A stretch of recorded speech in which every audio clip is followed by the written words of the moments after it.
There we go. I would claim falsely I'm not easily embarrassed. Friends, welcome to the Canterbury House. The Canterbury House has been a hallmark of this parish since 2020, and it really is, it endeavors to inhabit the invitation from Scripture that we come and reason together. This isn't a soapbox, this isn't the pulpit, but there is remarkable expertise in the views, and I think we would miss out on a lot of perspective if we neglected that. So this is a forum for that. And today just happens to be the day where we're going to welcome a really dear, a fast friend, a dear friend, brother from another mother, Dr. Richard Snyder. If you don't know what Claude Mythos Preview is, you should know about it. And I learned about it from this guy. Yeah. Or maybe just don't learn about it. Or don't learn. That'd be great too. Yeah. But it's an emerging technology in this world of AI that merits our consideration. I also want us to approach this topic not from a posture of fear, but discernment. Mm-hmm. If anyone lacks wisdom, they should ask the Lord of it. So I'm going to pray to that end. Just a few words about Richard's credentialing. He received a PhD from the University from Washington, WSU, over in Pullman. His MA is from there as well. And he received his undergraduate from Northwest University. And it's been a delight to be his colleague in ranks at the English and Communications Department. He's brought so much. So when I hear whoops and yahoos in the halls from students, it's usually because they just emerged from one of his classes. So let's welcome Richard and let's pray together. Heavenly Father, I thank you for the gift of mind, the gift of discernment, the gift of wisdom, and this capacity we have to discern the moment. And I thank you for the perspective that Richard's going to bring to our understanding, to our imagination of technology. Technology that begins with Hephaestus and the drawing down of fire, and here we are with AI.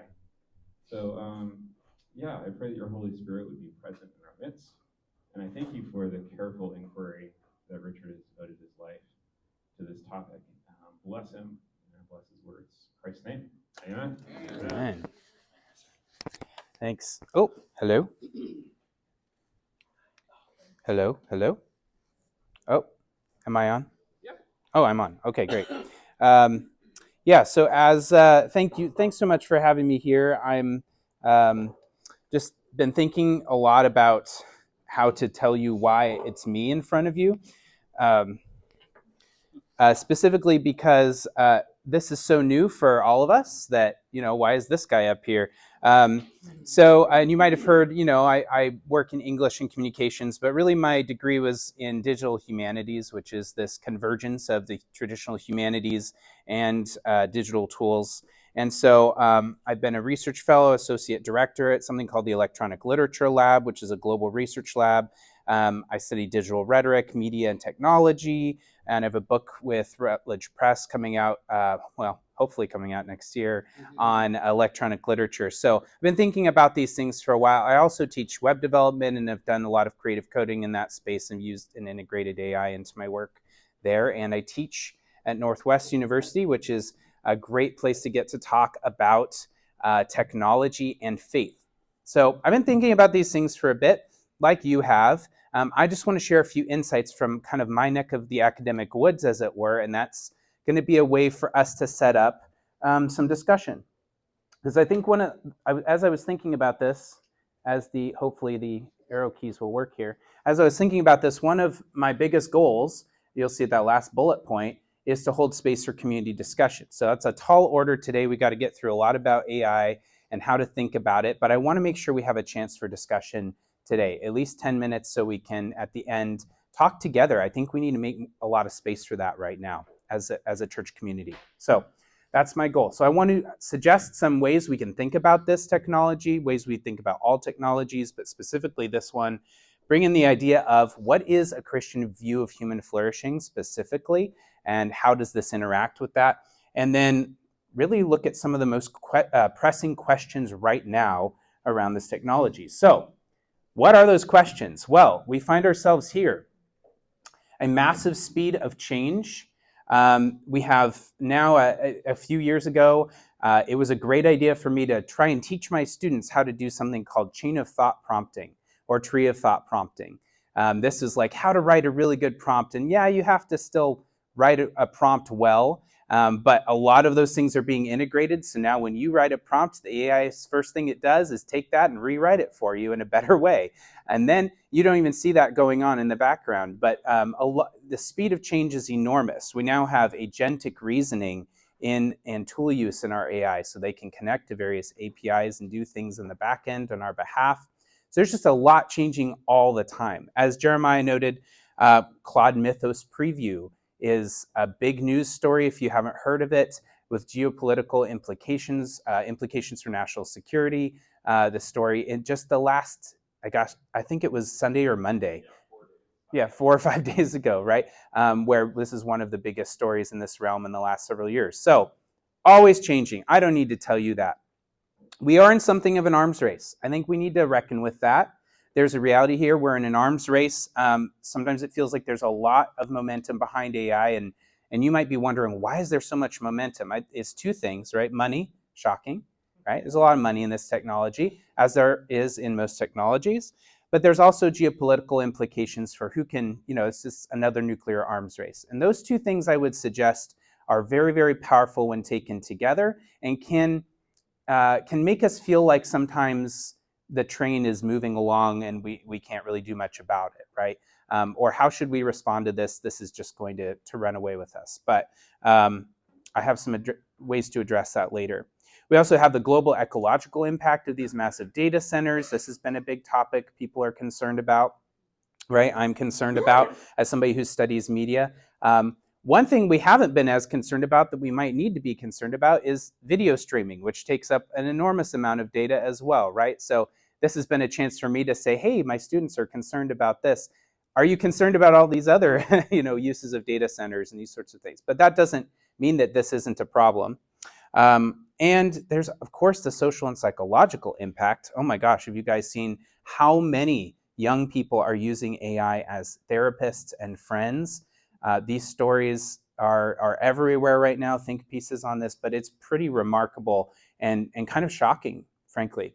And there's also AI sycophancy, which is this nature of AI really wants to serve you. So it's going to give you whatever it thinks you want to hear, which means it can lead you down some really dark rabbit holes, and you may have seen stories about that have led to some really tragic events. So these are all real things we have to reckon with.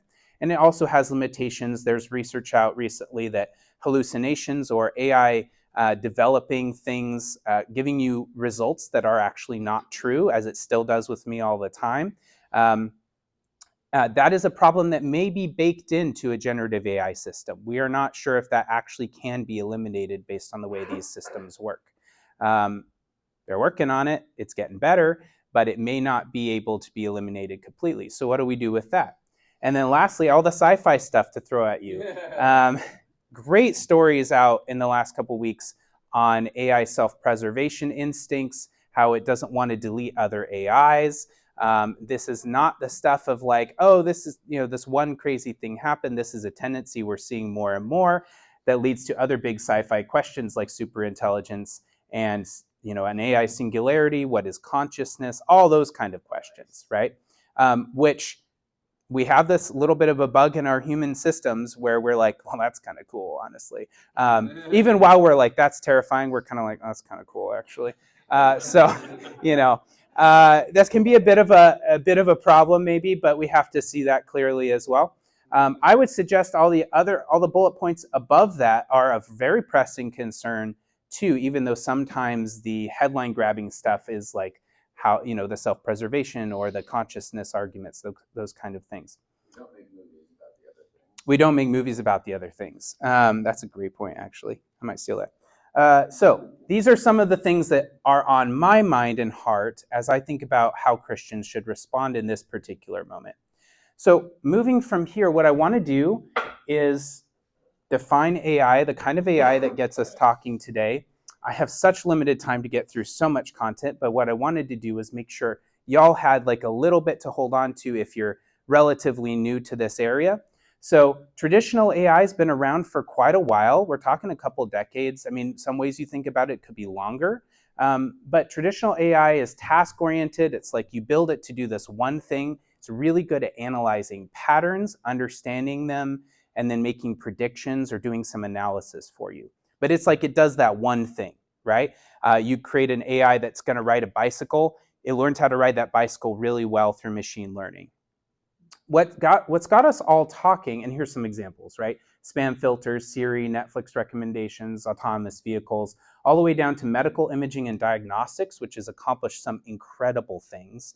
One of my favorite examples of traditional AI is we knew a few different markers of melanoma, skin cancer, and AI discovered 7 more that we didn't know about simply by us showing it images, millions of images of here's a mole. It turned out to be cancerous. Here's a mole. It turned out not to be cancerous. And it was like, well, if you checked for these 7 things, because these seem to indicate. So some really powerful, cool technology that's obviously saving lives there, right? And then things like fraud detection and facial recognition. Generative AI has got us all talking in the last few years with the launch of ChatGPT taking it really public because it's not limited to a single task, right? It is really broad. So it moves beyond analysis and prediction, and it's really all about producing something. Now you might argue, as I might also, with the word creative, but the goal here, right, for an AI is to produce some kind of content. And now with agentic AI to actually use tools on your behalf and bring things together. So I, working with Claude, might ask it to do something. It's going to go to several different places online. It's also going to go use some tools. It's going to open up a bash session and do something in there that then leads to something it's doing in Python, and then it's going to give me the answer, right? So it's using all these different tools, and then it's bringing it together and creating something. And so it's really much more broad, right? So that's very different than, hey, would you please, drive this car safely, right? That's a single task. Well, it's a lot of tasks, right?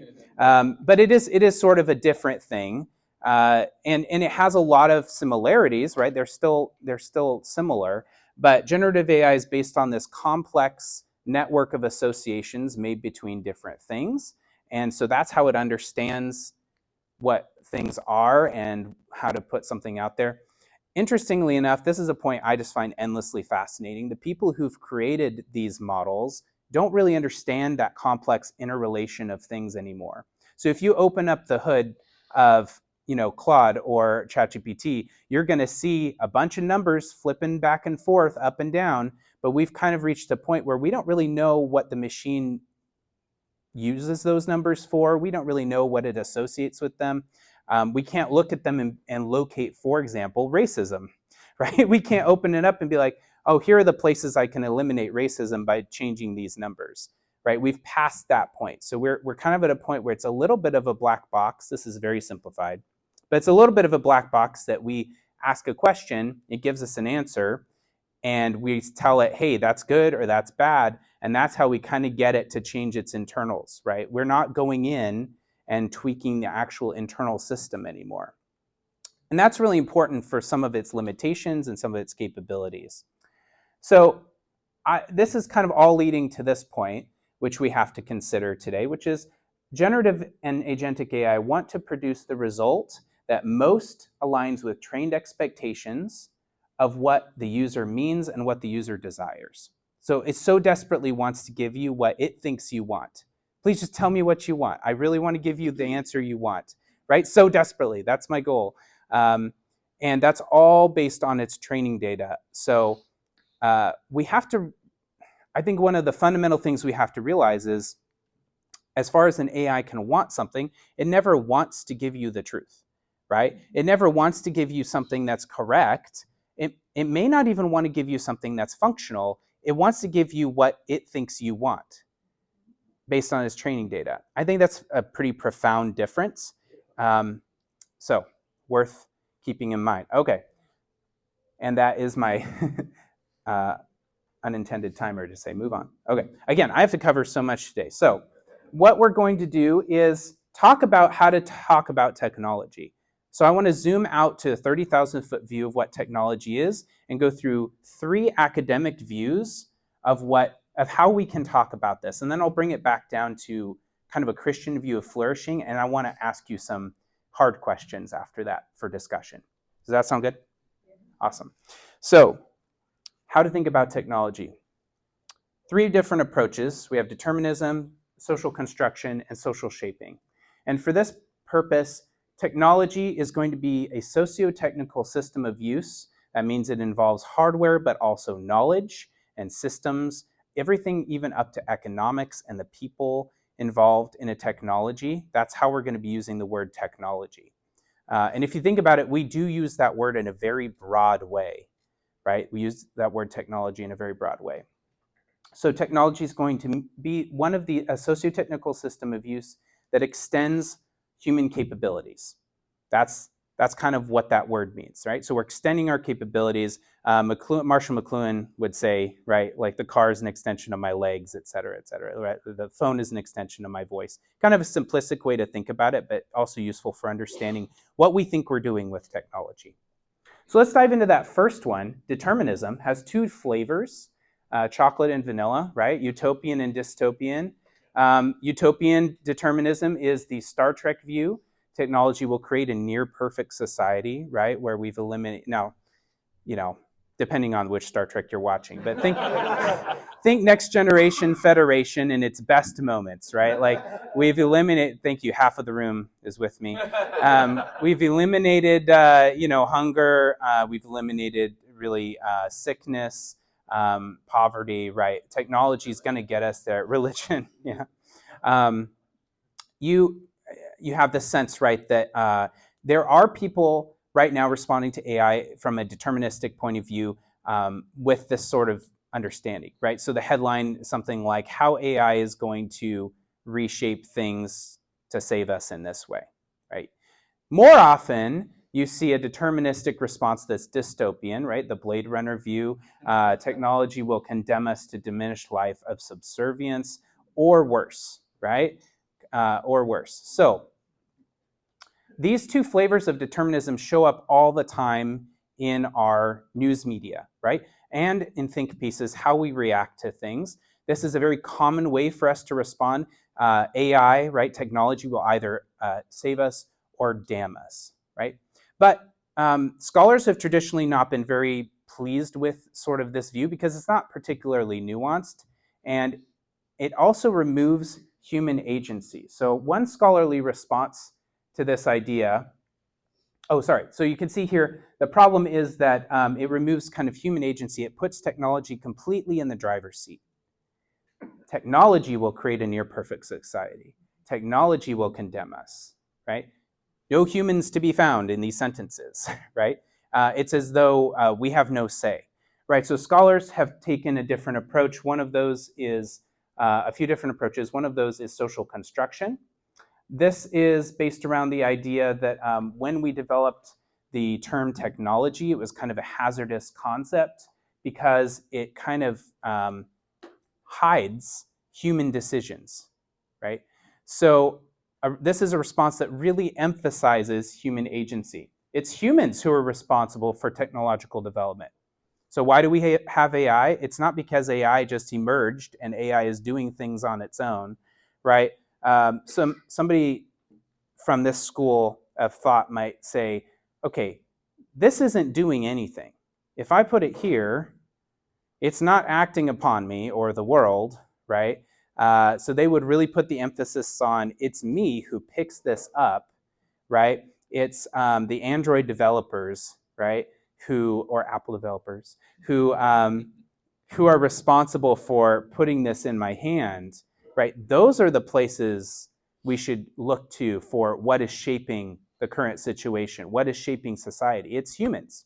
So I want to extend my capabilities. I want to be able to call my grandma, 6 hours away. I want to be able to do my stocks and my banking on this thing, right?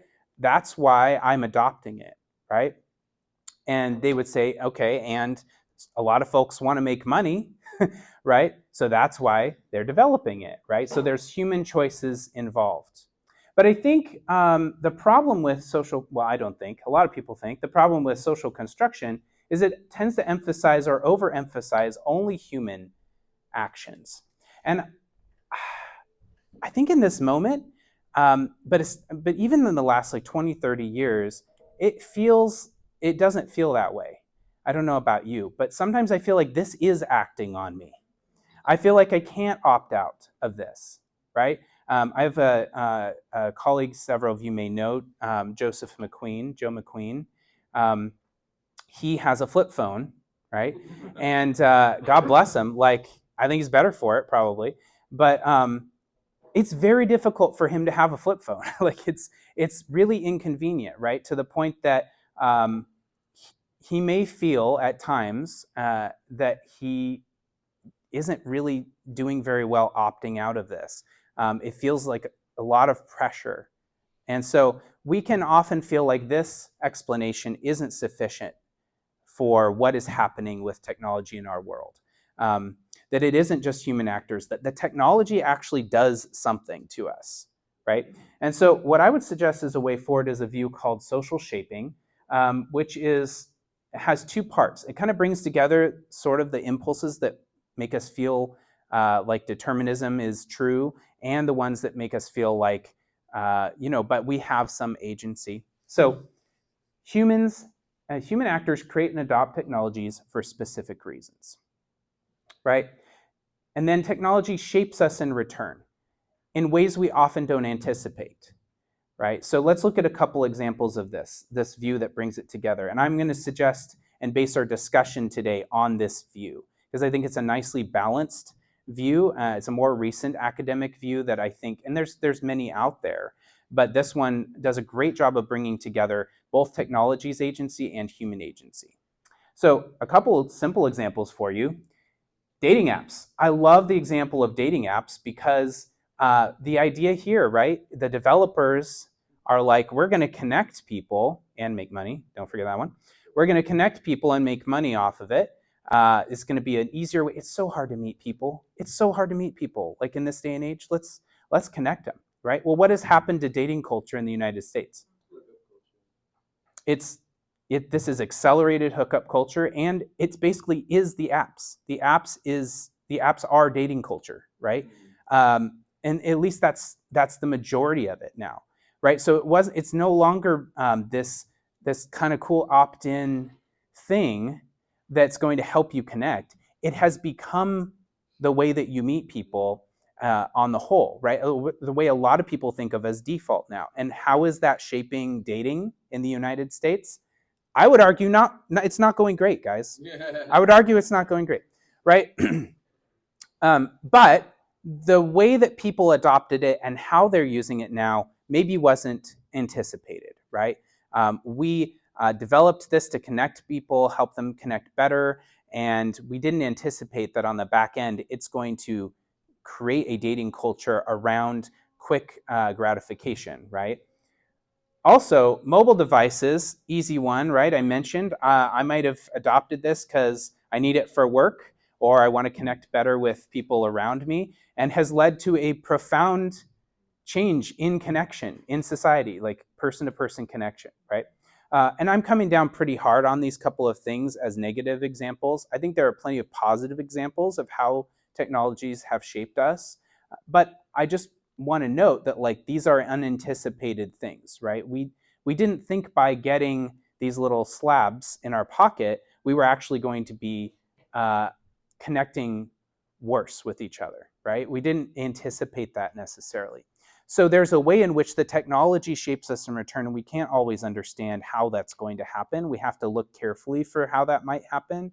And we just have to reckon with both of these realities. We are in the driver's seat, and yet when we make these choices to adopt things, to create things, they are going to have an impact on us. So let's just know that that's going to happen, right? Let's accept that that's going to happen, because that changes the calculus a little bit. So I'm going to pause here. Do you have any quick questions about social shaping? Like if there was a part of this somebody didn't understand, what do you think it would be? Okay, don't want to hijack presentation, but it seems to me that there's sort of, you've got the technological world, sort of the machine world, and then the human world. Where do you locate the corporation in that? Mm. Because the corporation has its own imperatives. It has the legal rights of the human being. Mm-hmm. It has its own imperatives. It has, things that it desires that maybe aren't baked into the technology necessarily. So, just, yeah. That's a really big question. The question was, where do you locate the corporation, the machine world or the human world? I don't 100% accept that binary, but what I will say is one of the ways that I think is most useful to frame this, and I do for my students, is we often forget that the reason a technology is created in our minds is usually one thing. The reason we adopt it is kind of one thing, but the reason that it's being perpetuated is economic, right? Yeah. So we often believe, we often kind of believe the marketing, believe the hype a little bit, right? That this is for, Samsung, for example, right? This is a personal companion. This thing is a personal companion to help you in your life, right? That's not why Samsung is selling this machine, right? So I guess I would locate it, but it's not to say, like, if they don't address the way that it could extend capabilities, right? Then you don't have something that's widely adopted and used, right? You can't sell something just purely on cool factor. Sometimes it works, right? But the Virtual Boy failed for a reason, right? You can't sell something just, thank you, the two people, all right. Can't sell something just based on cool factor. So while at a corporation, there are going to be a lot of people that believe in a mission, the ultimate impetus for that is economic, right? And so we have to look clearly at that our reason for adopting something is different than the core reason for creating something in this current system we have. I don't think that answers your question, but You lost your display. I lost my display. Oh, great. Good. Please hold. There we go. All right. John? I was going to say, so similar, related to what you were saying, I think a lot of the human factors are either collective decisions on our, like our regulations, or like what societal, if we make limitations on certain technologies, or it's like like if somebody does it, like if somebody creates a dating app, like I can't decide, oh, I will not create a dating app. It doesn't matter. If someone else creates one, now it's, right. So I feel like that leads into some of the determinism. Like there's human agency involved, but maybe I don't have agency. Like, and so I'm wondering if there's any the academic, what do they discuss? Like that's a driving critique of the SCOT view that really prioritizes human agency. A driving critique of that is that, okay, you say people have agency, but I'm not out there developing this thing. Somebody else is doing that, right? And so it can really prioritize people with a certain level of power or innovation or just economic capital or those kind of things. If anybody creates it, and there's right. 1 billion humans, as long as somebody creates it, now we're all stuck with it. Exactly. So and that's where we I would point to certain things like cloning or eugenics or these sorts of things where it's like a technology that or CRISPR in humans, right? It's a technology we could use in ways that we don't due to social taboo, or we've all collectively decided we don't want to do that. But that is really a difficult threshold to meet, and so I think social shaping does a good job of recognizing kind of what you're talking about, that humans do kind of make these choices, but then it's really messy how they're impacting us. Yeah, it's a really good point. I was just wondering, like McLuhan's like laws of media. I'm not sure if you're familiar with that. Yeah. Maybe you can summarize it, but does that fall more into social shaping in the way that we view technology, like that it extends something, it obsolesces something, or is it like kind of just parallel to this conversation? McLuhan is so divisive because he's almost too simple, but a lot of it parallels social shaping pretty well. They're just sort of different academic worlds in some ways, because McLuhan is so focused on media and then he dips into technology because of that. But science and technology studies is a little bit more focused specifically on technology. Yeah. Question over here. It's okay. Oh. One of the things that we're beginning to notice is that there are lots of downsides to social media and dating apps and stuff like that. one of the things that most people don't talk about is the demolition of courtship. Courtship. And courtship. Mm-hmm. You know, which is not something you can bring up on the screen, et cetera, et cetera. It is a long-term relationship that takes care and nurturing and building and so forth. It is not amenable to, if you want to call it, quick forays into digital ID and digital self-shaping for the purpose of dating others and so forth. One of the really negative downsides is the fact that there is an incredible quotient of loneliness. Much of it is driven by overstimulation, over expectations. Women in particular, especially those desiring, courtship and husbands and family and so forth. These are kind of they're let's put it this way, don't expect social media or dating apps, et cetera, to solve your problems in this area. And the other dirty secret of a lot of this is the fact that a surefire social bet is pornography. Online pornography, which is a tremendous problem because it basically, social media and porn and so forth tie into the addictive appetites of the human mind, which go on steroids with media, social media, and so forth. How it's one of these cases. How do you control the social impact of porn addiction, which is a very, very real problem for a lot of social media enthusiasts, etc. And also traditional, if you want to call it slow maturation things like courtship.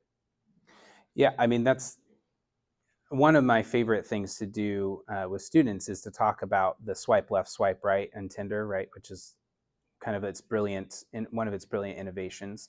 And I asked them kind of what sort of view of courtship or connection does a swipe right or swipe left mechanism instill in you, right? Like it's a physical action you're taking that you're swiping these faces left and right. Like what is that communicating to you about the nature of what you're doing, about the nature of human beings, about the nature of relationship?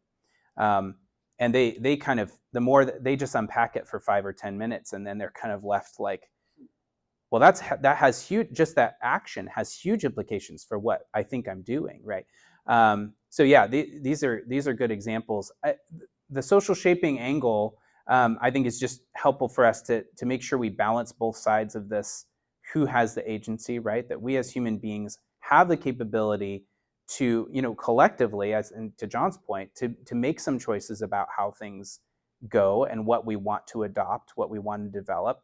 But again, back to John's point, we need the back half of this to say a lot of the time we're just stuck with this reality as individuals, or even maybe as the church, right? That the church isn't a majority where we can just stand up and be like, well, we're not doing this. So we are in some ways stuck with a society that adopts and perpetuates certain things. So lastly, to get to a Christian view of human flourishing, I'm no theologian, but as I see it and have read people kind of determine or kind of lay out a Christian view of flourishing, here are a few things that are priorities for Christians, right? Relationship with God. This is a thing that philosophers will point out is really particular to a Christian view of flourishing, that having a relationship with the deity is pretty unique to Christians, as like this is part of what it means to flourish. God isn't some distant, watchmaker sort of person who's, having a relationship with him is a core part of what we think an experience of human life is. Likewise, participation in God's good purposes for us and for the world. This can kind of dovetail with something like a eudaimonic view of the good, but it goes beyond that. It goes beyond a Greek, understanding of the good, even. Recognition that this life is the penultimate stage, not the ultimate stage. And then, there's kind of an eschatology there. And then belief in human sin and redemption is also a huge part of our worldview and what we think about flourishing, right? That we recognize darkness in our own hearts, and even when we're redeemed, we are kind of in this already and not yet dual state, right? And of course, many other things you guys know better than I do. So I'm just going to make the suggestion that people in this room, right, churchgoers, Christians, should have a different view of technology simply because we begin from different premises than the rest of the culture. I think this is something we actually just we have this weird blind spot for as the church, that we actually just don't reckon with this fact that we begin from different premises than the rest of the world, right? On a lot of things, but specifically we have a weird blind spot around technology where we don't necessarily need to all move into the woods or anything, right? That's not what I would advocate. I'm using Claude right now all the time. But we don't also, we can't just believe that we have the same assumptions as this guy across the street who's, an atheist or a Buddhist or whatever. We have literally different philosophical assumptions about life. So we may not arrive at the same results. That would be weird. It'd be weird if we started from different premises and arrived at the same results 100% of the time. Would you agree? Okay, so there's that, whole thing. Probably important to consider. So as we kind of move into discussion here, I've tried to put on one slide a way to bring this together for all of you to reference. I'd love for you to make little pockets and discuss with each other. I've somehow done it. I've left us more than 10 minutes. I truly did not think that was going to happen. I thought I was going to do what often happens in my class, and I give you 2 minutes. I'm like, have this entire discussion. So, but now I'm eating into that time, ironically. All right. So here's some summary for you. Social shaping, that idea, that balance, this idea of a Christian view of flourishing, and then our current moment. All of these topics you may want to discuss or you may not have even heard about. If there's something that your group is like, I don't even know what that means, call me over. I'd love to explain it a little bit so you can add it to your discussion. But here's our 3 questions.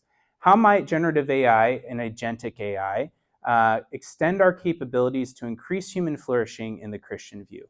So assuming a high level of agency, which to John's point, we don't always have, but let's just deal with that part of social shaping first and say, if I have the capability to make some of these choices for myself, or maybe even in society, things I want to vote for, right?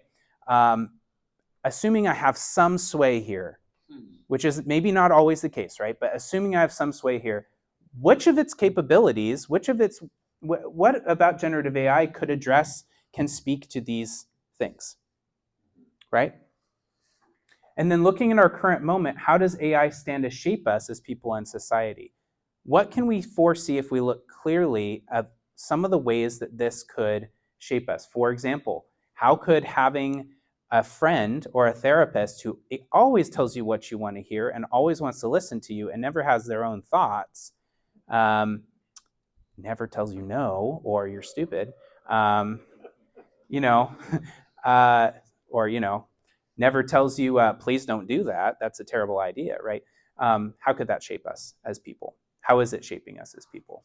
And then finally, based on those 2 answers, what are some reasonable responses the church should adopt that should be in our current moment? I'll edit it briefly. Anyway, well, thank you. I'm not good at accepting compliments. You have 10 minutes, and so small pockets here, and then I'll just wrap us up very briefly at 9:50.